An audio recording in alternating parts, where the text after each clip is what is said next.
There is always a lesson, and it's not always clear straight away, but there's usually something, some point of growth, something that it taught you from. Another one I really like is you never know what worse luck your bad luck saved you from. So, Mm, in the case of setbacks or failures in business, for example, even though they feel like the end of the world at the time, I always think, well, this has saved me because I've learned not to make those mistakes next time when it could have been much bigger. Like yeah. if I made a $5,000 mistake, that saved me from ever making that again when it's a $50,000 mistake. Yeah. And I think resilience isn't not reacting when something bad happens or like, snapping back from it straight away. It's actually the ability to let yourself go through really tough times, feel those things, take the pause that you need to, but then find the lesson and learn from every single one of those. Welcome to The Balance Theory, a podcast aimed at arming you with tools and tips so that you are well equipped to not only identify and define, but own your own definition of balance. I'm your host, Erica, and thank you for joining me today. Hey balancers, and welcome back to another episode of the Balance Theory podcast. I hope you've all been enjoying the double episodes, the meditations, and all the fun things we've been doing for the birthday, including the giveaways. I've had a lot of fun putting this month together, so I hope you're equally loving the momentum. Can't promise I can give you guys this much content every month. It has been a lot to put together, but as I said, loads of fun. So I will try and throw in some bonuses here and there when I can, especially because you guys are giving me such amazing feedback on it too. Just a little update from me and kind of fitting in and amongst the discussion we'll be having today. But one of my kind of self-care or unwind practices is bath time. I love having a bath. I love just jumping there, either reading or just watching something. And I thought I was one of those people that had my bath routine down pat. I know about the redox magnesium. I have my bath salts. Thought I had it all in the bag. But I've never actually just put on some candles and turned off the light and wow, makes you feel like you're in some clouded pool of heaven. I don't know, just the ambience was next level. So I'm dethroning myself as bath queen. So if anyone else has suggestions on how to make that more magical or just more relaxing, feel free to hit me up. But that's also a tip for anyone who hasn't tried it. Really took that experience just to another relaxation point, and also really nice for late at night. So any bath lovers, thank me later, or maybe you're laughing at me because I've never done that in my life. But anyway, that's my small little self-care update for the week. I don't want to waste too much time rambling at the start of this episode because it is jam-packed with so much goodness. I was so excited to interview Sarah. I have been following not only her podcast, CZA, for a very long time, but I've recently also finished her book, and she is literally a ball of joy. She is so down to earth, very clever, and so generous with her insights and time. So I can't wait for you guys to listen to everything we spoke about today. A couple of my favorite things we dove into include this concept of sort of just going along through life, cruising, and not really questioning what you're doing. So the idea there is you might just be doing things by default, and you may not necessarily be unhappy, but have you made a choice to be doing those things? Have you sat down and questioned whether those are the things that make you happy? And as I said, a lot of us wouldn't have done this because if you're not actively unhappy, you won't really go out of your way to make change. But we kind of go into a little bit of a discussion about why this is important. And actively choosing your life, even if you don't make any changes, then that's still kind of making an active choice. So I love this concept, and that's really how seizing your yay came to be as a concept. We also talk a lot about sliding doors moments, or happy accidents as she calls them, which really changed the trajectory of her life. So for those of you who don't know, Sarah was a lawyer, and she transitioned out into a business that also happened by accident. And then the podcast and so forth came as a byproduct of that. So I love her story. It's very, very cool. I also threw a bit of a spanner at her and asked her how she seizes her nay. So as you all know, when I talk about balance, it's about the bad days as much as it is the good days. And so I always love asking the guests how they seize their nay, how they make the most of their bad days, or how they kind of approach those, if they have a routine or if there's something they default to, because I think that really helps us in accepting our own humanity and acknowledging that these things do happen. We have a little bit of a chat about failure and rewiring that. So she always goes on about failing forwards, which I love. It has a concept in and amongst itself. If you're someone who's sitting there with a massive dream or you really want to start something, we go into this idea that you need to dream big but small enough to actually start, which makes these goals, which sometimes feel really overwhelming and inaccessible, quite tangible. So you're going to love that section as well. And then lastly, we chat a little bit about self-care and why it shouldn't be really like a box ticking exercise and why it really needs to be something that helps you decompress. I'm so excited for you to listen to this episode. I've honestly already listened to it multiple times and taken away so many new things. So I know you're going to love it. Feel free to take a screenshot, tag myself and Sarah. Her IG is in the show notes below. Let us know what your biggest takeaway was. And of course, knowledge is always better if it's shared. So feel free to send this over to a friend or family member who's going to love it as much as you. And you can also leave us a review and rating on Apple Podcasts so that future balancers also know where to come if they want to be on the same journey as you. Enjoy the episode, guys. Can't wait to hear your thoughts. Today, I'm joined by the incredible Sarah Davidson from Seize the Yay. Welcome, Sarah. Thank you so much for having me. No, it's such a pleasure. I know we've been back and forth, but I'm so glad we finally made it happen. As I was just saying to you off air, I've been a big fan for a long time of both the podcast and recently of the book. So it's really exciting to be able to pick your brain on all things Yay and your journey and everything else we're going to chat about today.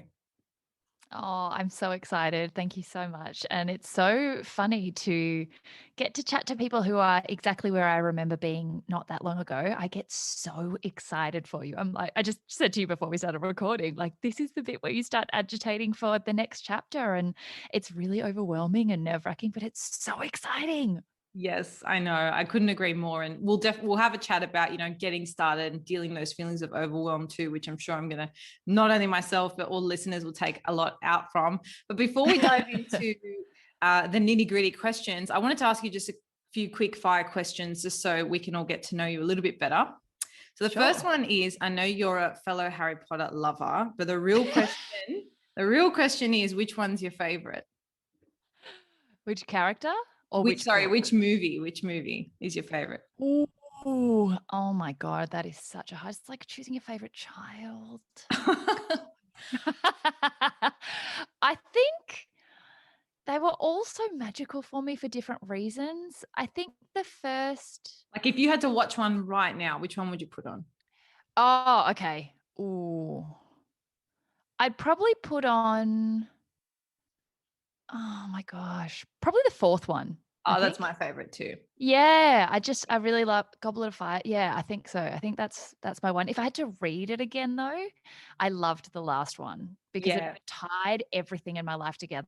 Like I spent, my whole childhood and like my whole 20s reading each book, and then the way that everything links together, it just gives me goosebumps every single time, and it all makes sense, and all the oh, I get goosebumps just thinking about it. But I don't like watching it as much because it's like super scary also. Yes, I'm like that too. And it got like so much darker as the movies went on. Like if you watch the first one to the last one, I'm like, this is like 20 years worth of like viewers difference for sure. Oh, she's clearly writing and developing the story for us, like who started reading when we were 13. Because I'm like, this is it's no longer a kid's book. This is horrifying. Dementors are really scary. They are. Lucky than in this world. Yeah. But yeah, I love the tournament when all the different schools come. Like, I love that one. That's also my favorite one too. All right. My second question is, I know you have this great Sloth Sunday ritual. What's your favorite thing to actually do on a Sloth Sunday? Well, I actually do very little on a Sloth Sunday, including I try and not even exercise because that is not what a sloth will do. That's too much movement. And what would a sloth do? That's a good tagline. Yeah, not exercise. Like I'm trying to move as little as possible, even though exercise is obviously good for you. It's something that is still productive for me. Like it's still something I tick the box. So my favorite thing to do is have a bath. I love baths.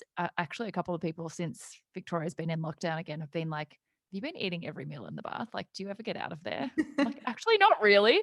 So I love baths, and I love getting into a really good crime book, but reading the whole thing cover to cover in one sitting, which literally means not moving for multiple hours of a day. But the only day I would ever let myself do that is Sunday. Yeah. But to read it, like if you try and read during the week, especially fiction, I feel like I break it up into bits and then I have to reread the last few pages because I've already forgotten what happened. Whereas if you read it all in one go, it's like watching a movie. Yes, so, totally.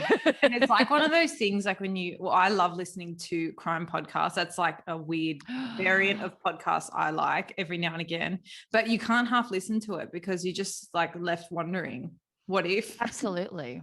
And then like by the time I start re-listening, so I find Case File is so good because mainly like his voice is very monotonous, but mainly it's because there's a new episode. Like he's the only one that can keep up with my thirst for new episodes. But Yeah. because he sounds the same in every single episode, if I stop and then wait 2 days and get back in the car and re-listen, I'm like, who's the main character? Why are they in an alleyway? Like, what is even happening here? Because I just forget what's happened. I know what you mean. Totally. It's a dilemma. It is in a turmoil in that one. Absolutely. And my last quick fire question for you is, if you were stuck on an island with one food only, what would it be? Oh man, that's so hard. I feel like I'm putting you in a lot of like prickly situations right now. Real We're 5 prickly. minutes in. Real prickly, like straight into it. Normal, I can answer work questions, career questions, but like these ones, they go Well, straight to my core. I thought these were like a quick fire, like get to know you. I've really like No. opened up the gray area. But I feel like this is getting to know me more because you see how much I The agonize thought over process. like seemingly basic questions. So it would be probably pink lady apples.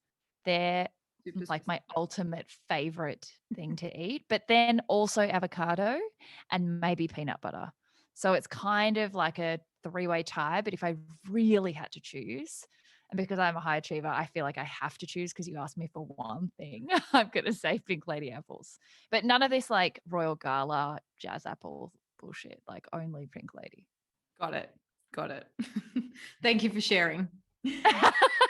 Now you know me really well. I do. And I feel like those are questions I haven't heard you answer before. So I'm hoping everyone else got to know you a little bit deeper too. Now Mm. on to, I guess, a little bit more of an in-depth dive into your story, your transition. I know we were just chatting a little bit off air, how you sort of started in corporate. You were a lawyer, which is the same place that I'm in right now. And then you ventured out into your side biz and podcasting. So I'd love for you to share a little bit about that journey, what it looked like and what was the catalyst for you to chop and change what you were doing with yourself. Yeah, absolutely. So similar to you, started in corporate, and as we were just discussing off air, I think the reason why so many lawyers do end up making a bit of a pivot or a jump in their career is because a lot of us choose to study law, not because we necessarily want to be lawyers, but because it is such a good grounding or launch pad or platform for sort of anything you want to do. It's very broad.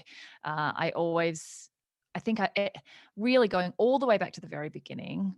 It only makes sense if I explain right from the start. I was firstly adopted from an orphanage in South Korea. Um, I have been here since I was 6 months old and have no traumatic memories or anything, but that has always left me with a very keen fascination with sliding doors moments, and the fact that it could, life could have been very different, and also an intense gratitude for making the most of every opportunity. So all my life, I've been fascinated by how different things could be, but for our, one or two small decisions, but B, so keen to make the most of everything. And by that, I mean, all through school, all through uni, I always did everything. I was like, I can't waste my life here that I've been given in what I think is the luckiest country in the world. So I've always been what I call equal parts nerd burger and arty farty. I've always loved academics. I cried in prep on the first day when we didn't get homework. I've loved maths and sciences and have that really science-based kind of rational side of my brain. But I've also always been really creative. So like from the great crayon wall incident of 1993, I've always loved to draw and dance and express myself creatively as well. And that sort of tension, I think, having, being multi-passionate, as we now call it, although there really wasn't a word to describe it for most of my childhood, having a lot of interests is wonderful. And it means that I have had the fullest life, a really beautiful full childhood, a great time at school because I did do a lot of academics and lots of extracurricular activities all the way through. But it means that when it comes to crunch time and you actually have to choose a career path, it's almost more difficult if you have more passions because I wasn't that kid that woke up and was like, I want to be a doctor. So my subject choices are clear. So my life path is clear. I was like, I love everything. I'm grateful for everything. I want to try everything. What career does that leave for me? And so I ended up in law as a process of elimination. I worked really hard in school to get a good score, not knowing what it was for. And then when I did get a good score, I didn't want to waste any of those points and I hated blood. So law was literally like the one broadly applicable, transferable skill based degree. And to kind of continue those two sides of my personality, I did arts law so that law would satisfy the real intellectual stimulation side of me, and arts would allow me to continue with my languages and the humanities and that kind of thing. And then again, by the end of uni, I still hadn't really figured out what my unique. I see things as kind of a Venn diagram, what you love and what you're good at, and in the middle where they cross over is like where the magic happens. I still didn't know what that translated to in terms of a career, and like many of us, when I finished school, I didn't even know what careers even existed. I literally thought there was like doctor, teacher, lawyer, nurse, and that's it. To be An fair, I athlete, feel like, maybe. yeah, to be fair, I feel like we do live in a society now where it's just careers like being created out of thin air. You know what I mean? Which is why it's the most Podcasting. exciting time to be alive. Yeah.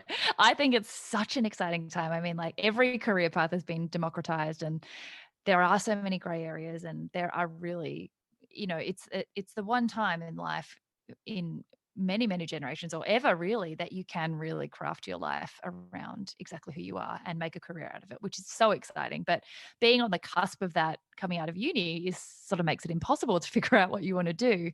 So I started at a top tier international law firm. I was so incredibly lucky to get a job at all. I'd just been through the GFC at the time that I was at uni. And so there was never ever a question of like, what I'm now so passionate about is, obviously seizing your yay and separating joy from being busy and success from happiness and all that kind of thing. But I had never even indulged in those kind of thoughts about what I want to do versus what I should, because I was just grateful to have a job at all. And I spent the first, again, following on from that mentality of making the most of everything and leaving no stone unturned. I was just so grateful to be there that I was like, I am going to just make the most of this position. I'm going to learn from the incredibly intelligent people who were my bosses and senior associates. And everyone around me was just so smart. And it was such a wonderful place to start my career. So I was never actually unhappy as a corporate. And now what I talk about so much is that I don't really worry about people who are actively unhappy where they are. And if you are unhappy, you'll probably know it. Like if you're feeling really dissatisfied with where you are, you eventually get to a turning point where it all gets too much. You take control of the situation and you make a change because the discomfort is too great for you. Who I worry about is former me, the people who are so blinded by being grateful for where they are or who are get distracted by feeling successful or by ticking certain boxes or who get, kind of swept up in what I call like the productivity hamster wheel, where everyone else is telling you you're so successful and you're doing a good job and you're ticking all these boxes and it's gratifying. It feels really good. If you're in that position and you're not unhappy, but you're not necessarily fulfilled either, but you're just blah, you could sit in that position for decades and never really know what you're missing out on. Because if you don't try anything else, you won't have a comparison to know that actually you're missing out on something that really does invigorate you. So I actually really enjoyed my 3 to 4 years that I spent there. I made the most of everything. I met so many people. I was in every club. Like I was that annoying, overenthusiastic person who started my own committee if there wasn't one that I wanted to join. I got to travel. And again, I learned from the most wonderful people. And it wasn't until what I now refer to as a very happy accident and the second big sliding doors moment of my life, that I got to see by contrast that actually what I thought was happiness was just coasting and just accepting sort of the status quo, and that I was settling for good and missing out on great. But for one small thing, which turned out to be a parasite in Africa of all things, I would never have known that. And that just gives me shivers to think if you're fine, you won't go looking for anything else. And I could have easily gone on for 10, 20, 30 years at my law firm and thought that I had a really amazing life. And I don't mean be ungrateful and don't appreciate what you have and always be looking for the next thing. But I think we're at risk of settling for things sometimes when they tick a lot of boxes that other people think are fancy. So what happened was I ended up in Rwanda in Africa. My now husband, he likes to say he's never had a job. He's always run his own business, and he has a creative agency that had supported a big charity, the funds of which went to a school. So we got to visit the school as part of a sponsored trip.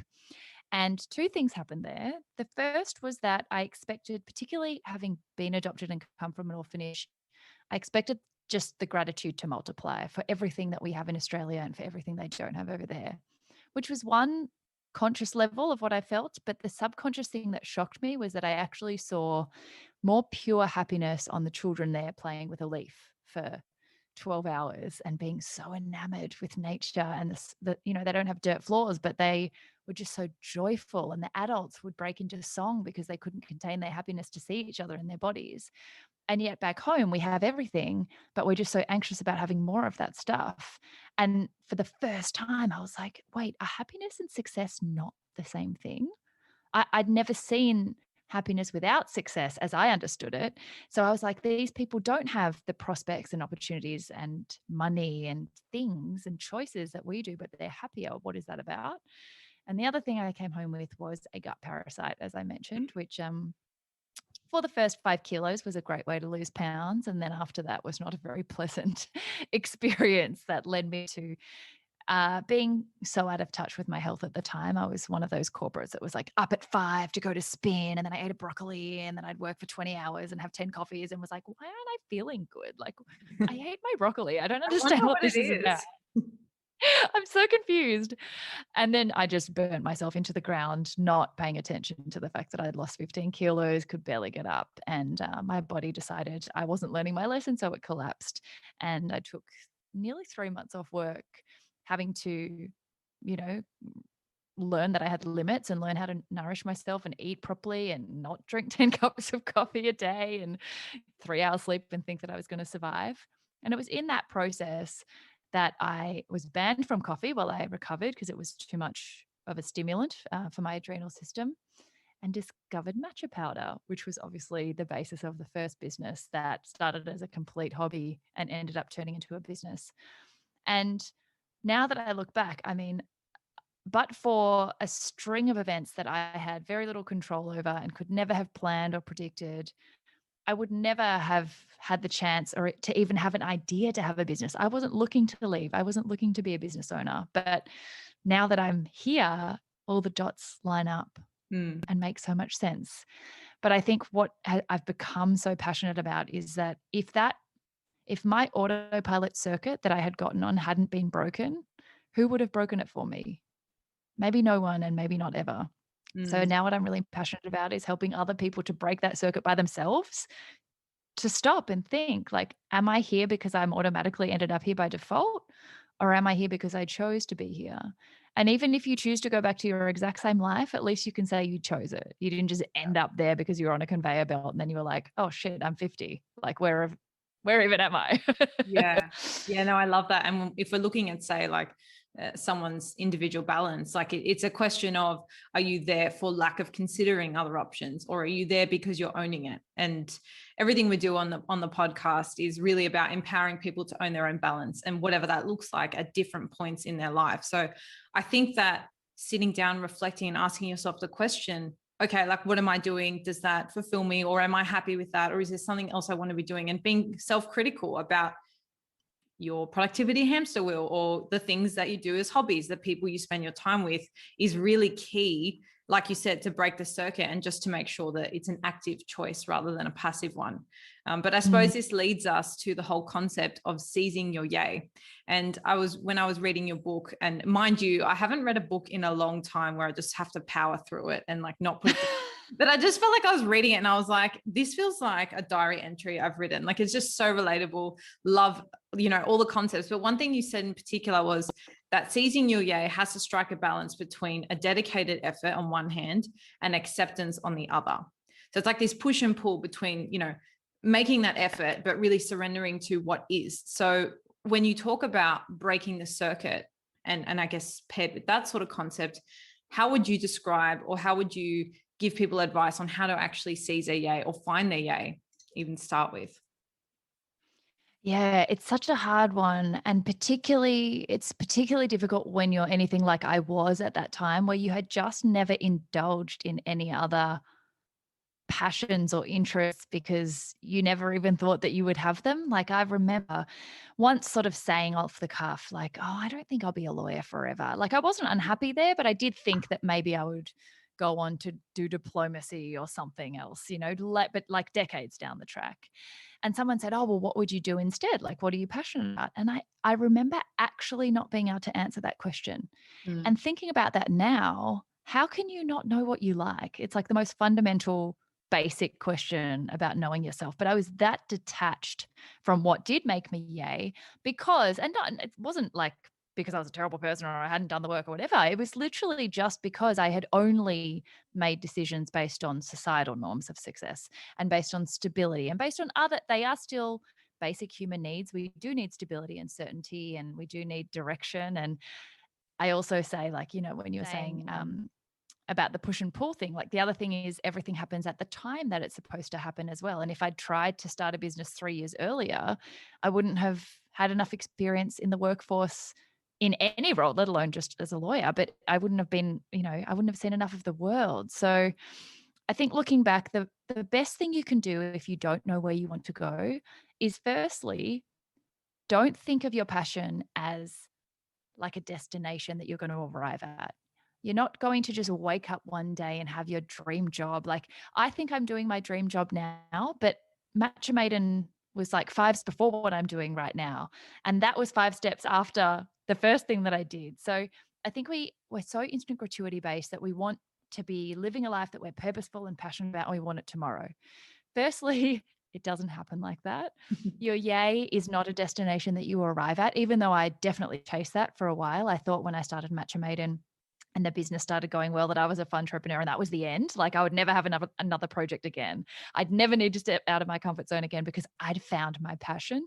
But even my passion has started to change. Like I think what's more important is don't necessarily like if you find your why, the why stays the same, but the how will change over time. So be okay if you don't have this static answer of what you're passionate about right now. It will unravel in chapters and it can be a lot slower than you expect. It takes a lot of patience to end up where you actually are meant to end up and a lot of learning along the way. But the very first exercise I ever did, because I was so out of touch, I had absolutely no like practice in observing whether I enjoyed something or not, because that wasn't the criteria I used. I used, is it successful? Have I achieved something? Is it productive? Mm. Was that over a period of time, I started trying different things that I'd never tried before and writing down in a journal how I felt after I tried them, like so basic. But going back after a couple of months and looking back and circling the things that appeared the most, like it's almost like treating yourself as a research project. If you're that out of touch with who you are, sometimes you have to get to know yourself the same way as you would if you were studying yourself. Like, what does give me that feeling of joy? When do I forget what time it is? What makes me smile without knowing that I've smiled? What are those things that just give you that feeling of yay, like you're a kid again and you're running around and you're so excited? And I the list that I first had, from that list, it's not clear how you would make that into a job. Like, how would you make drawing, having conversations, like before podcasts existed, health food, drawing logos, doodling, like doing languages, like none of those things all made sense in a job, but they were the first pieces of the puzzle. And Yes. now the best way that I kind of describe finding your yay is it's a jigsaw puzzle. Everything you do is either adding more pieces that you didn't know or getting rid of pieces that don't work anymore. So rather than waking up with this complete picture tomorrow, just start now changing little things and tweaking along the way based on the feedback you get from yourself. That did it feel good? Yes. Why? Or did it not feel good? No, why not? And then you're constantly just tweaking this jigsaw puzzle that will allow you step by step to get there. And so another way to describe it rather than a jigsaw puzzle is a staircase. You don't have to see the whole staircase to take the first step.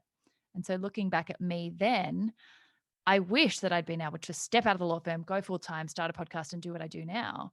But actually, there are about 50,000 mini steps along the way, which was Yeah. first start an online store with one bag of matcha, then sell 5 bags of matcha, then sell 10. Then it was 8 months before I left my job. Then it was another year before we had a staff member, and another 2 years after that, before we started to upscale and I took a wage. And then it was 5 years after that before I started the podcast. So everything does unravel in smaller steps than you think. And as long as you're taking baby steps, they're still moving you in the right direction. As long as you're starting to be dictated more by what you love and what you're good at rather than what other people think that you should do, then I think you'll be taking steps in the right direction. I'm so inarticulate today. I think I make sense. No, you're I'm like, am I making even saying what I mean? No, you're making beautiful sense. And actually, something you just said that really stood out to me, which I haven't actually thought about before, rather than thinking, okay, what are all the things that light me up? Just start thinking about the why behind the things you enjoy, because that is honestly a constant. Like if I look at all the things that I'm doing that I enjoy, like the underlying why behind all of them is connecting and helping other people. That's my why. So whether I'm cooking and that's, for a bunch of people, that's the same why. But like you said, you may not be able to directly have a job out of the things you enjoy, but that doesn't necessarily mean it has to be a career. It can form part of your play, which we'll go into a little bit later, or form part of, your enjoyment or your downtime or your self-care. So I really love that. And the other thing that stood out to me with the whole, journaling and keeping a log, I guess, of how things are making you feel, it's a lot like how you would if you had to keep a journal or diary of foods you're eating because things are upsetting your stomach. Literally, you'll notice straight away if things are making you feel good or bad, and it doesn't feel weird to keep track of that. So I think we should kind of normalize it and put it on the same level as that, because you really are just reflecting on your body. You're just tuning in, noticing how, and I think people is another big one as well, like the energy you get from people in situations. But absolutely. And then that's when you can start adding more of the things that make you feel good or taking away the things that make you feel bad. And on that note, I did want to tie in, and don't mean to butcher your phrase, and apologies if you have used this already, but the concept of seizing your nay, because I feel like when we talk about balance, right? A lot of people would look at that and go, okay, that means you have to be like work-life balance all the time. You have to be really cool, calm, collected, like have your shit together basically 24/7. But it's absolutely not the case. Balance is a combination. It's the ebbs and flows of life. It's all the ups and downs, and it's about navigating those waves of life. And so I think as much as we have to seize our yay, it's also about how we seize our nay. And I think really it's those moments, the anti-yay, if I can coin it that, the anti-yay moments, because crappy days come and go, you guys are in lockdown at the moment, and that comes in unexpected waves, and that kind of throws you off your course. So I guess what I want to ask you is, how do you seize your nay? What are your kind of tactics or habits or things you turn to when you're not feeling the best? Because people may look at you and go, oh, spoonful of Sarah, or seize the yay, podcast host, she's always happy. But I think if we're always chasing this ideal of happiness, we don't give ourselves permission to feel down and all those other emotions that, we deem negative, but really just are a part of life. Oh my gosh, that's so, so important. And I don't think there is any complete theory of happiness or fulfillment or purpose or joy or whatever you want to call it that can't account for how you are on the bad days, and that they are going to come, and there's always going to be challenges, and there'll always be uncontrollable things that pop up in whatever form and kind of, rain on your parade, or as I say, are a nay to your yay. But I think there's a couple of things that sprung to mind. There are areas of our life that we can control and make choices in. And of course, there are areas that we can't.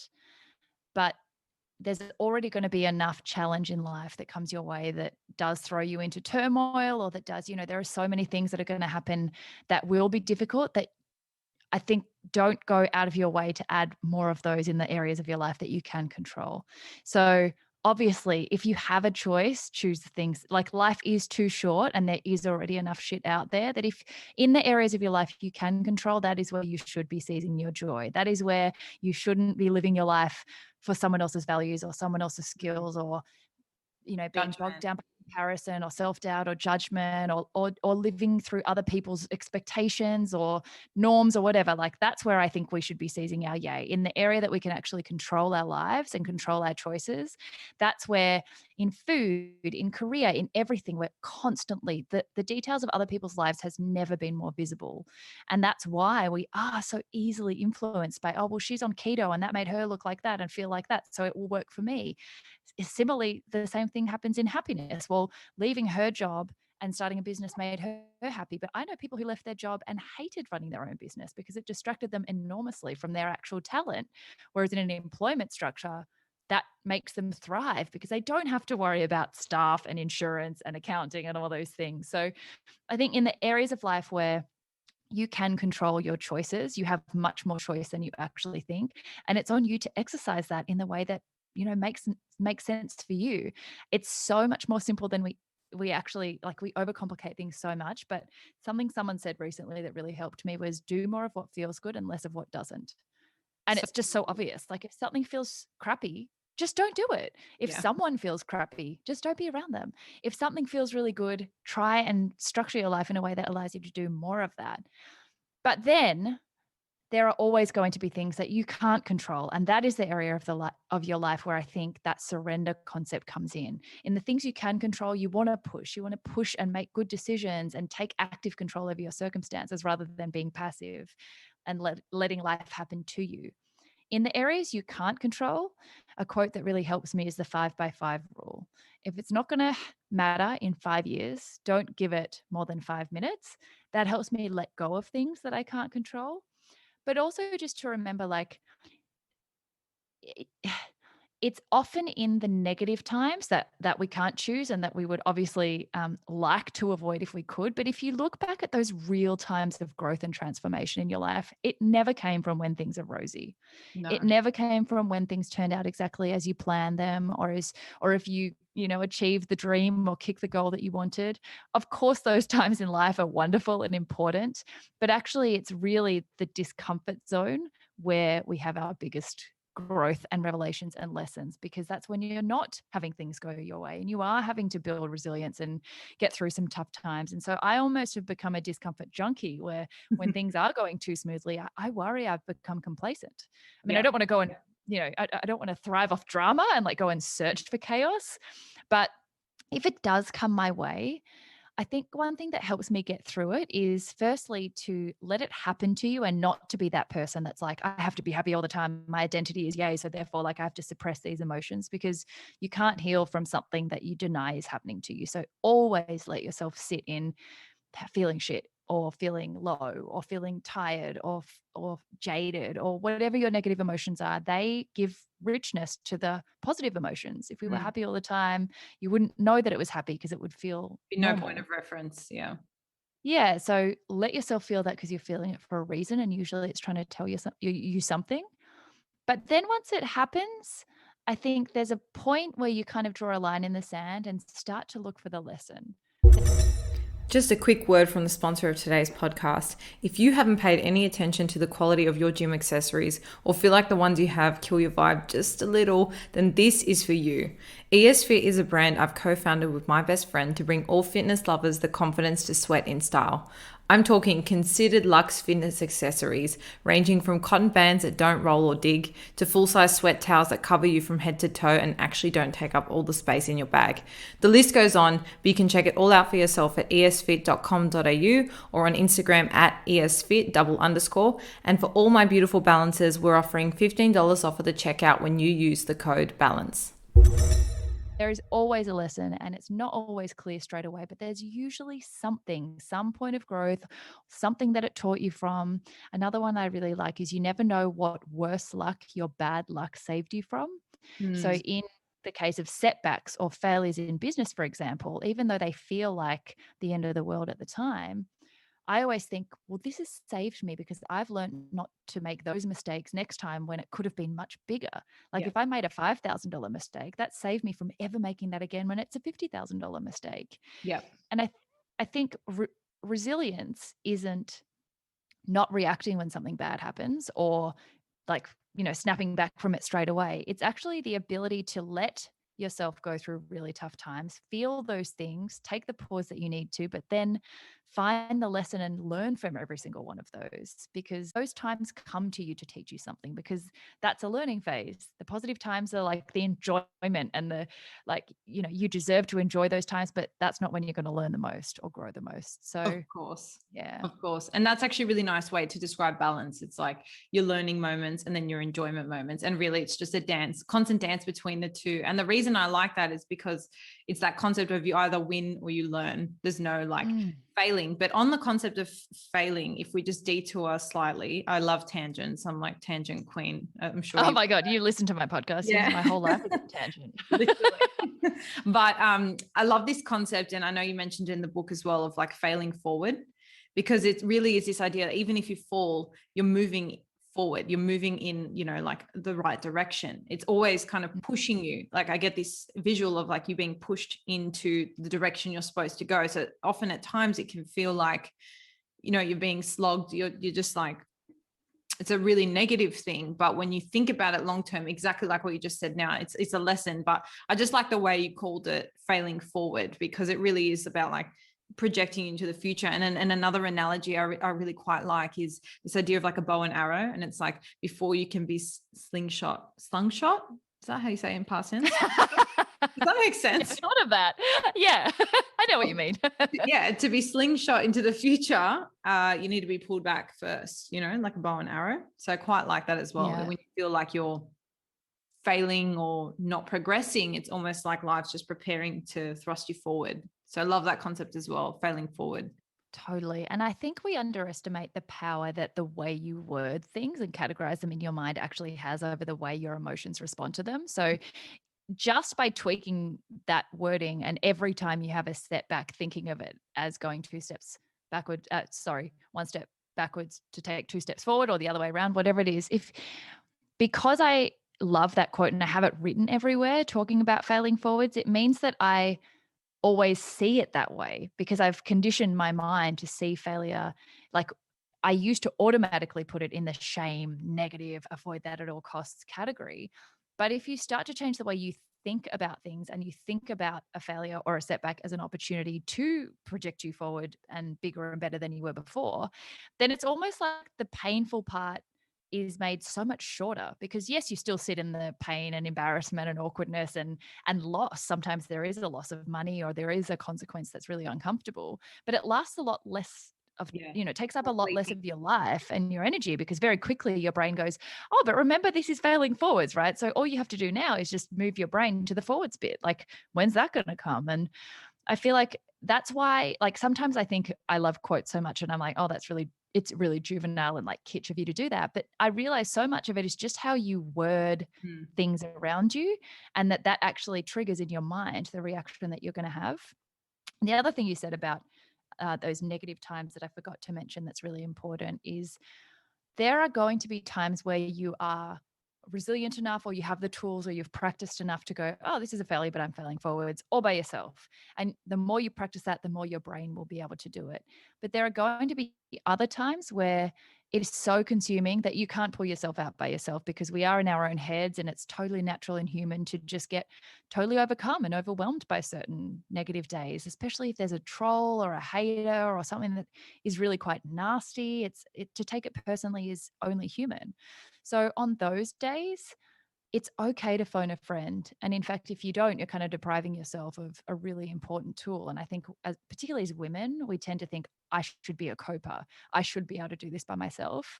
But no one who has ever been successful or lived a fulfilling life, even if the story is sometimes told as an individual story, no one has gotten there alone, ever.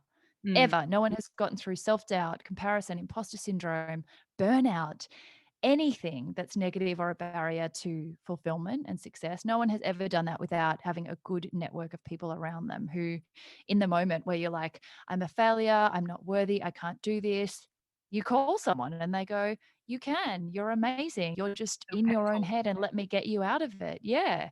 And so if you have five, that quote, you're the sum of the 5 people that you spend the most time with. If you have 5 people around you who are going to go, yeah, you're right, like, it is a bit risky, maybe you should just shut up shop. And there will be friends like that. If you call them, what do you think is going to echo the most? The doubts. Yeah, of Whereas if you course. call your mates who are like, yeah, you're going to do it, like screw the lot of them, that's going to echo. So I feel like craft your environment really carefully as well to surround yourself with the life that you are trying to emulate, because I love my corporate friends. I still have such good friends from my law days, but the same way that I started off very risk averse and certainty based, my job was to find everything that could go wrong and avoid it at all costs. So if I asked lawyers what their opinion was, they were going to think the exact same thing as I was. Oh, that's too risky. If I wanted to be told you should do the business, I had to talk to business owners. Like, Yeah. just be sensible about who you go to for what And advice. yeah, and it just goes to show how important the people you choose to have close to you really, really is.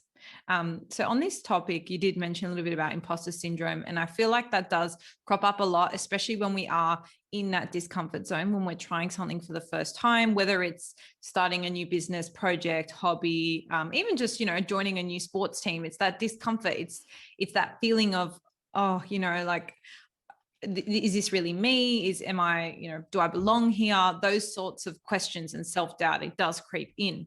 But I remember reading a part in your book, and I hope I'm not giving too much away for anyone who hasn't read it, but like there were just so many one-liners. I was actually like folding way too many of the edges. But you said, dream big enough to excite you to start, but small enough so you actually can. And I think this is so refreshing, because you always hear, like dream big, like the sky's the limit, all these types of things. But when you're realistic about it, if you just focus on that end goal, that dream, it's really overwhelming to think. Like, I mean, I'm sure if I ask you now, when you started, if I said to you, like, aim for a podcast, aim for like a really successful business, aim for, to write a book and a second book and all these things, like you would have felt super overwhelmed at the beginning. And so I think that piece, that second part, small enough so you actually can, or like it just creates this pragmatic part and makes it really, really tangible. So I guess my question to you is, do you have any tips for anybody sitting in this zone where they have a dream or they have a vision or something, or just a goal, but it just feels that bit overwhelming? Yeah, I love that you mentioned that, because that's probably my favorite part of the book, because that like forum was the first time I'd actually given a name to that philosophy. I'd never actually realized that that's what I was doing, but I'd always wondered, like, why do I find it a lot easier than, say, some of my friends to just start random things? Like, what is it? It's not that I'm any less afraid to look silly, because I definitely care what other people think. It's not that I love being a beginner, because I definitely am an A type who likes to overachieve. Like, what is it? And I think it's that my brain, it was just automatically dreaming big, but tempering that with like only compartmentalizing to just think about the immediate next step. And that's always been my coping mechanism. Like, even when I clean, some people get paralyzed about cleaning because there's so much to do. I just focus on a corner. And Yeah. then I moved out of the corner. Like, I look back and I'm like, I've always done that. I didn't know that I was doing that. But it comes back to what I was saying at the very beginning in a less eloquent way. I feel like I don't have words today, but the whole idea that, you do think you have to implement and live the dream right now. Like, straight away, I need to have a scalable business that's in thousands and thousands of stockists and a podcast that has millions of downloads. But A, everyone starts from zero. Mm. And B, if you tried to start that big thing at the beginning, you wouldn't have the skills. You wouldn't be the person you needed to. It would probably fall over because you did start too big. So I just think there's so much value in going in small incremental steps that you can cope with, because we are living in a world where you don't need a degree to start a business. You don't need a lot of capital. It's so accessible. It's such a democratized landscape, which is so exciting, which means you can wing it as you go and learn along the way. And in Mm. fact, it's better to do that, because the Yeah. world moves so quickly that everything you do last year is already irrelevant and redundant. So even if you had spent 20 years getting it ready for launch, like by now, all of that information would be outdated anyway. So Mm. it's almost like I've gone from literally having a 50-year plan to embracing not having a 5-minute plan, and to being okay that nothing's ever perfect, because if it's perfect for today, it won't last tomorrow. So it's kind of flipping everything on its head, that rather than needing every situation to be accounted for, all your brain and energy and mind needs to focus on is, what is the next immediate thing that you can do? You Yeah. can physically only do one thing at a time anyway. So why are you wasting energy on the thing that's not going to matter until 10 months down the track? And by that time, we could be in COVID and it's irrelevant. Yeah. I think Yeah.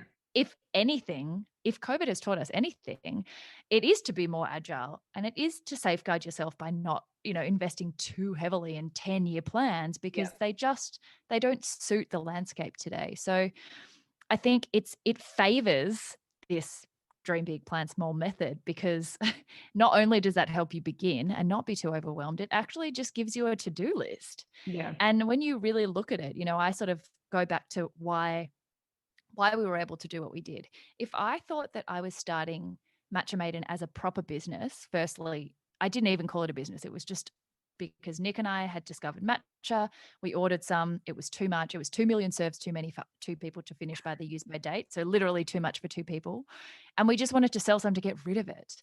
If I had even thought I was starting a business to sell, like to put it out there to the public, even that was too scary for me, because I had a job. I Mm. didn't know anything about business. I didn't want to look stupid. I was used to looking good at what I did because I'd spent 10 years studying for it. That alone would have been too scary, let alone trying to sell to thousands of people and put it all out on the internet and have my name to it and all of that stuff. It worked so well for me that our only goal was to sell one bag. And that's now how I try and approach everything. If you can sell one, all you need to do is sell one bag, because if you sell one and you get the equipment you need to put one bag together, you can sell 10. And if you can sell 10, you can sell 50. If you can sell 50, you can sell 100. And if you get to 100 and you can't, get to the next level of 150 without new equipment, you buy it then. You don't buy it at the start. Yeah. You don't like try and scale too hard too fast, because you'll get overwhelmed. You won't have the experience. And also, if you just put your product out there or service or whatever it is, you have the chance for real-time feedback. Social media Mm. and the digital landscape means that your customers can tell you straight away if they don't like what you're doing or if it doesn't work for whatever reason. So Mm. if we'd invested like $10,000 in perfect bags that were tested and done all these research, blah, blah, blah, and then we launched it and our customers were like, it's not really waterproof, Mm. we would have wasted all that money, because we like preempted too much. Like, there's such a thing as over planning. Yes. So I think, yeah, talk yourself down to, like, even just make a list. What are the next 3 to 5 literal things? And I mean like Google getting an ABN Yeah. or Google business name registration. You actually can't do anything until you've done those 2 things. So why do you need to, like, get your Think about website packaging. ready and Yeah. like, yeah. Or like think about, I remember stressing, we'd been about 3 months in and I was stressing about, how are we going to ship to America? Like, where are we even going to? And I spent all this time looking at third-party fulfillment warehouses in the States before we'd sold like 10 bags in Australia. What a waste of my already limited time to have my head so far ahead in the future when it wasn't actually a problem yet. So I think, yeah, try and it sounds counterintuitive, because dreaming big is like such a popular way of thinking, which you do need to dream beyond your circumstances so you move on from where you are. But if it's too big that it convinces you it's too hard, it's going to scare you off. So Yeah. maybe just dream a little smaller, as weird as that sounds. But you do need to combat overwhelm. You do need to combat self-doubt, and you do need to combat imposter syndrome, because we all have it Yeah. all the time. It's so natural. So that is a reality you have to deal with. And I think if you can, how people talk about biohacking, like how can we hack our bodily systems to make us perform faster? It's just like mental hacking. If you Mm. can hack your own thought processes and you know what your brain's going to do, if my brain's overwhelmed, it's shut down. It just Yeah. goes, nah, Nah. I'm not going to start at all, because I'm going to look stupid. I'm going to hate it. Whereas if I go, I just need to sell one bag, I'm like, yeah, I talk myself through to the worst case scenario and I'm like, probably could do that. And if I don't, no one's going to know it's me. No one's going to care. No one's even going to notice, because I won't put my name on it. Like, talk yourself through to the worst case scenario. It's nowhere near as bad as you think it is. Absolutely. And it's like that phrase when they talk about like starting a habit. Like if you want to floss your teeth every single day, for example, and you just say, okay, I'm just going to floss one tooth. Like by the time you get there, you're flossing them all anyway. But the thing I love most about this approach is it's not discouraging in the sense where like shrink your dream, but it's more like compartmentalize it so you can actually see the roadmap to get there. Because I feel like if you're here and your dream is all the way over there, there's like a disconnect. But all the steps do is they really just clear the path and make that quite it makes it really attainable. And I think the only thing I would add to what you're saying is, like, you said, if your dream's too big, maybe shrink it a little bit. Then maybe you just need to bring the postmark down a little bit so that you can bridge the steps. And then once you get there, you can then think about the next bridge, the next lot of steps. And I think this approach works for everything. If you're thinking about exiting a relationship or changing jobs or, trying out something new, it's the same sort of thing. It doesn't have to be a dream in the sense where it's a goal that you're trying to smash through the ballpark. If it's just anything that's overwhelming to you, or you feel like it's uncomfortable, then this is such a good way to do it. You just compartmentalize it, put your energy on the next thing, which is really the one thing you can control. You can't control what's going to happen in a few months' time. Like you said, COVID, things external come in and shake up your world. But focusing on the next step is such good advice, I think, for everything and all the areas of our balance, which, cover your health, relationships, and your areas of fulfillment. So I love that part of the book. And if anyone listening can't tell, like, I'm obviously recommending you all go read it too, because it's really fantastic. It's really, really great. But I guess one of the last things I wanted to touch on with you was this concept of play. And you've got a beautifully crafted poem which introduces your podcast. And it goes along the lines of, we work and we rest, but rarely we play. And I think that playing is a really key ingredient to our balance. And the reason I love it so much is because it's separate from rest. So I would love for you to sort of talk to that, because I think a lot of people will categorize that all in one, especially in your traditional. So a little bit of background, like the reason I started the balance theory is because I felt quite dissatisfied with the whole work-life balance formula. I felt like it pinned work and life as two things that are not, they can't cross over, and you have to be 50-50 in both. And you would know, even from running your own business or from being in corporate, most people spend majority of their time at work. So already that balance is totally unequal, right? And then people have all this pressure in their spare time to be these idyllic, like holistic human beings.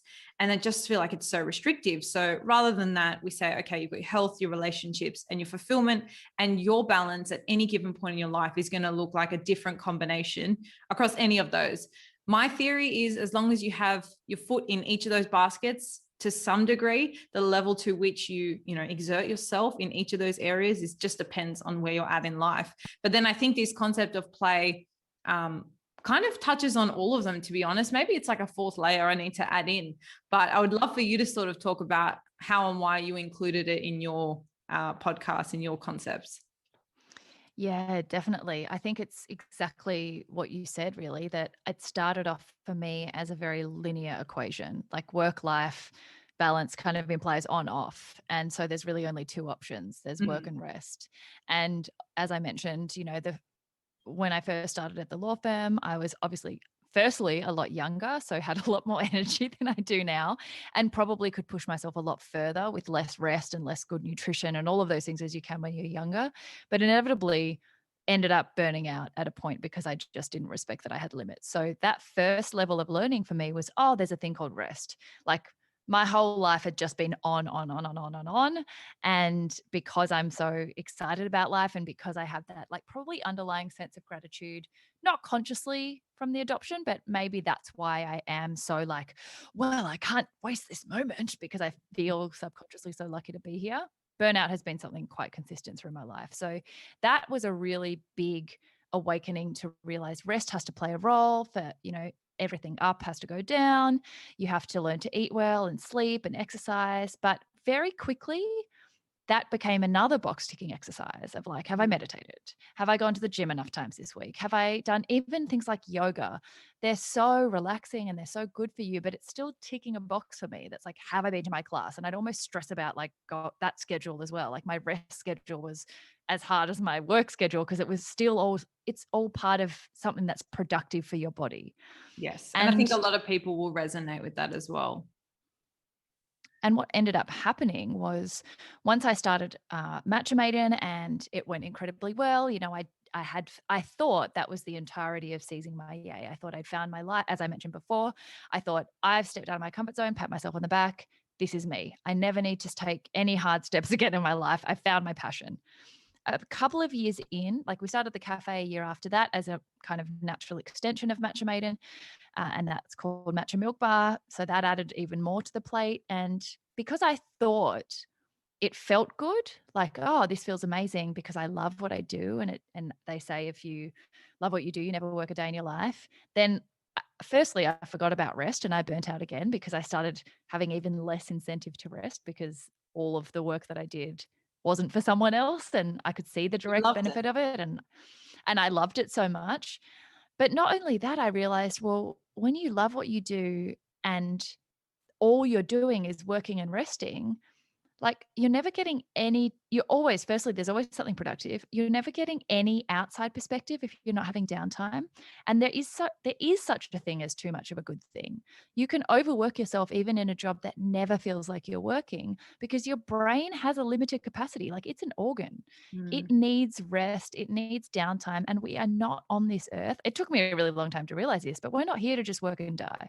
Even if you love your job, mm, working and resting, it's just missing this whole element of life that is for leisure. And I realized, like, because I had turned my passion into my work, my passions used to be my hobbies on the side that had no deadline, no monetary, no, there were no criteria that I had to meet. I just did them for fun. I just doodled and I just, you know, did it for the joy of it, not thinking anything about productivity or metrics or success or making money. But once I made that my job, I hadn't replaced it with anything else. And you get stale. You get really stale only being in your work, even if you love it. You miss out on a whole element of life and you get jaded. And I burnt out a third time, which is so embarrassing because it's the most hypocritical thing that I was out there telling people to live their best life and drink matcha because it makes you well. And I was like quietly actually dying behind the scenes because I couldn't manage myself. yeah, And I wow. realized, like, by making my work the only thing that I have, I actually made myself a worse worker. I was like not doing the business a service. I wasn't doing myself a service. I was just literally letting everyone down on all fronts because I was also taking rest too seriously as a project. So I realized rather than linear, it's a triangle. At all times, there's a triangle that's like, and I like the symmetry of it as well. It's like much more balanced that there's three peaks that we always have to be looking at. And everyone, no matter what you do, will benefit from taking time for just joy that's got no productive outcome, that isn't even good for you necessarily, but that is something you allow yourself to do because it brings you so much happiness inside. And that's infectious to every other area of your life. Mm, All my best ideas have come when I've gone and done something completely unrelated because I think the problem is when you do a job, particularly in wellness, wellness kind of affects every area of your life. So I'd go to yoga, but I'd be like, maybe this yoga studio could stock matcha. Or maybe that font that they're using, I could get that font for my, like, everywhere in the world, you see triggers for work thinking. So to do something that's so unrelated, even for like half an hour a week, it's just a it reset. just it just is a reset that gives you space. It gives your brain space to forget the to-do list. And the way I describe it, if you don't know what that activity is, think about what makes you forget the time. Mm, We always know what time it is because we have a schedule and because we're like on. We always know how long we've been doing something. But if there's an activity that consumes you so much that you forget what day it is and what time it is, even just for a tiny amount of time, that's flow. yes. That's joy. You're so immersed in it that you forget where and when you are. There could not be anything more replenishing for you that makes you better at work. If it's about being better at work, like, see it as a productive thing that way if you have to. But yeah, Yeah. play is just the little pocket of joy and bliss that isn't for anything except the enjoyment of it. I love that. And so do you have like a mini play or something you do daily that gives you that boost? Or is it more macro, like every week you try and do it? I probably need to, because I know that like we were talking about before, that whole like mental hacking thing, because I know that my default is just work, work, work, work, work, because I love it and I don't consciously have limits until I've gone too far and it's too late. I have to build it in every day, even if I don't feel like I need it, because adrenaline, you know how they say, listen to your body. I can't, because I get adrenaline, which is fake energy. And I feel like I've got a lot of energy, but I actually have nothing in the tank. Right. So I need to, before I feel exhausted, take some distance from what I'm doing. And for me, I'm the same as you. True crime and crime fiction are probably the only things that are so unrelated to joy and wellness that I can't workify them. Yeah. And I I've always enjoyed them. I've always enjoyed NCIS and Law and Order and like Without a Trace and Numbers. And I used to think when I was watching TV, I was like, that's such a waste of time. Like, I really need to cut this down. Now I'm like, if I don't watch something every day that pulls my brain completely out of work, I don't feel balanced the next day. Yeah. I feel jaded. I don't feel ready to go back to work because I haven't done that exercise of decompression. It's just decompressing. And Yeah. you can't decompress from something while you're still doing it. So that is something for me that I either have to always have a new book or a new show and have at least like a half an hour per day. And on the weekends more, where I put my phone away. I don't know how long I've been reading or whatever. I just do it until I feel like I've done enough. And sometimes that's 2 a.m. if it's a really good book. If it's crime But and we're going cover to cover. yeah, right? I have never been better at what I do than when it's not been the only thing that I do. Yeah. And it is something you say in the book too. You can't do a good job if it's the only thing you do, or something along those lines. But yeah, I totally agree. And like, even it's so funny you just said that, because I was literally in the same boat. Like, if I watch Netflix and stuff, like I'm bludgeoning, I'm not doing anything productive. But now I like do it and I'm like, oh, this is so refreshing. Like, I don't have to be anywhere except here. And I also find that with cooking as well. Especially if I'm like, I really enjoyed when Sydney was in, well, not that I enjoyed when Sydney was in lockdown, but it did give me the flexibility to just cook, and without an agenda, without having to have people over, without having to be done by a certain time. So I totally love that. And I think it's a key ingredient to our balance. Absolutely. And something people should consciously try. And even if you can think of like a mini play, something you can do daily, whether it is having a bath or, your half an hour podcast or your half an hour reading, whatever that looks like for you, just to distinguish between rest and work, and all the other things that go on in your life. But I just want to thank you so much for your time. I know you're a busy woman. And as I said, I've been a big fan for a long time. So it's been really, really nice chatting today. But if people want to connect with you a little bit more, I mean, I'll definitely pop links to the podcast in the show notes. But if they want to reach out to you or follow your ongoing journey, where's the best place they can do so? Oh, well, I live on the internet, so they can find me anywhere there. But I think Spoonful of Sarah is probably the best place because everything else is linked to there.